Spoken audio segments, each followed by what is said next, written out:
Good morning, guys. So today I would like to discuss to you the definition of netiquette and its core rule. What is netiquette? Netiquette is a term that combines the terms network and etiquette, and it refers to a collection of guidelines for proper online behavior. Similarly, online ethics is concerned with the proper usage of online tools in a social setting. Both terms are often interchanged, and they are often used in conjunction with the concept of a netizen, which is a combination of the words internet which citizen, and refers to both a person who uses the internet to engage in society and an individual who has embraced the obligation of using the internet in productive and socially responsible ways. And these are the example of good netiquette. First, include context. When commenting on a message or conversation thread, it is a good netiquette to include a relevant quote from the original message to give context to your comment. We have also checked the click. Before you post a comment, double check that you are saying exactly what you want to say. One small error can completely change the meaning of your message, so read and read again before sending. Next, we are only human. Remember that an actual person with real feelings, beliefs, imperfections, and emotion is behind every message, email, or comment. It's sometimes easy to get carried away and write something that you would not dream of saying to someone's face and can be mistaken for displaying bad etiquette or cyberbullying behavior. We have also the respect people's privacy. Don't pass on another person's private information or photos unless you have their permission.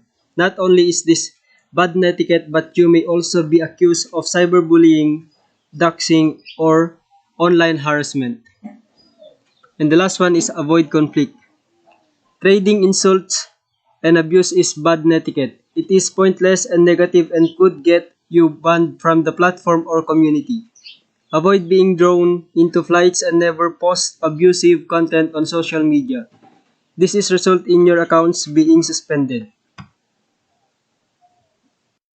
And we have also the example of bad etiquette. First, not proofreading.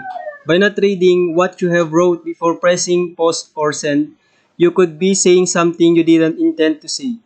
One type or autocorrect is all it takes to change the entire sentiment of a message.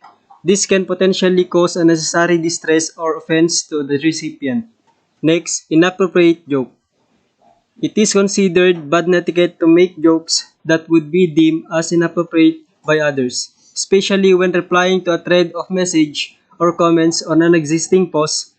Making jokes that could offend others or placing a joke on an existing thread that has upsetting or distressing content would be considered inappropriate. We have also ignoring people who need help. If someone asks you directly for help online, it would be deemed bad etiquette to ignore their request for help. Even if you can assist them directly with their problem, you could try and find some information or support groups that are able to help them with their situation. And last one is spamming others.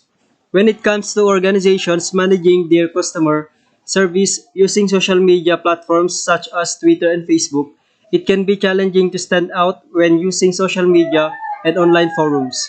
The desire to send continuous message until you get the firm's attention might be strong, yet sending a chain of continuous message to any organization or individual online is considered bad etiquette. This activity may result in you being banned from social media platforms or from texting others on those networks. And the next thing that I want to discuss is the core rule of netiquette. Rule number 1. Remember the human. When communicating electronically, whether through email, instant message, discussion post, text, or some other method, practice the golden rule. Do unto others as you would have others do unto you. Remember, your written words are read by real people all deserving of respectful communication.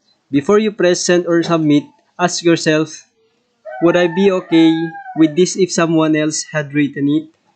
Rule number 2. Adhere to the same standards of behavior online that you follow in real life. While it can be argued that standards of behavior may be different in the virtual world, They certainly should not be lower. You should do your best to act within the laws and ethical manners of society whenever you inhabit. We have also the rule number 3, know where you are in cyberspace. Netiquette varies from domain to domain by Shea 1994. Depending on where you are in the virtual world, the same written communication can be acceptable in one area, where it might be considered inappropriate in another. What you text to a friend may not be appropriate in an email to a classmate or colleague. Rule number 4. Respect other people's time and bandwidth. Electronic communication takes time to read and respond to. Time to read and time to respond. Most people today, like you, have busy lives and don't have time to read or respond to inane emails or forum postings. It is your obligation as a virtual world communicator to ensure that the time spent reading your thoughts is not wasted. Make your written communication meaningful and to the point, with no unnecessary text, image, or attachment that could take an eternity to download. We have also the rule number 5. Make yourself look good online. One of the most appealing aspects of the virtual world is the lack of judgment regarding your actual look, voice, or clothing, unless you post a video of yourself singing karaoke in a clown outfit. However, the quality of your work will be judged, so keep the following tips in mind. Always double check your work for spelling and grammar mistakes. Make sure you know what you're talking about and explain it plainly. Be friendly and courteous. Rule number 6. Share expert knowledge. In the spirit of the internet's founding fathers, share what you know. When you pose a question and receive intelligent answers, share the results. Are you an expert at something? Post resources and reference about your subject matter. We have also the rule number 7. Help keep flame wars under control. What do flaming and flame battles mean? When someone convey a passionately held position without holding back any emotion, there are flaming. Consider the types of heated comments you could find on a sports blog. For example, while flaming is not necessarily prohibited in a virtual communication, flame wars, in which two or three people exchange angry remarks, must be managed or the group's cohesion may be jeopardized. Don't add fuel to the fire. Instead, extinguish it by redirecting the conversation in a more positive direction. Next, Rule 8. Respect others' people's privacy. Depending on what you are reading in the virtual world, be it an online class discussion forum, Facebook page, or an email, you may be exposed to some private or personal information that needs to be handled with care. Perhaps someone is sharing some medical news about a loved one or discussing a situation at work.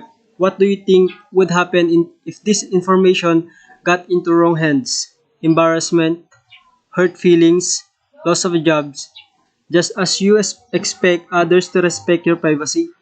So should you respect the privacy of others? Be sure to err on the side of caution when deciding to discuss or not to discuss virtual communication. We have also rule number 9. Don't abuse your power. Just like in face-to-face situations, there are people in cyberspace who have more power than others. They have more expertise in technology or they have years of experience in a particular skill or subject matters. Maybe it's you who possesses all of this knowledge and power. Just remember, knowing more than others do or having more power than others may have does not give you the right to take advantage of anyone. Think of rule number 1, remember the human. And the last rule is rule number 10. Be forgiving of other people's mistakes. Not everyone has the same amount of experience working in the virtual world, and not everyone knows the rules of etiquette. At some point, you will say stupid questions, read an unnecessarily long response, or encounter misspelled words. When this happens, practice kindness and forgiveness as you would hope someone would do if you had committed the same offense. If it is a minor offense, you might want to let it slide. If you feel compelled to respond to a mistake, do so in a private email rather than a public forum. So, that's all guys and thank you.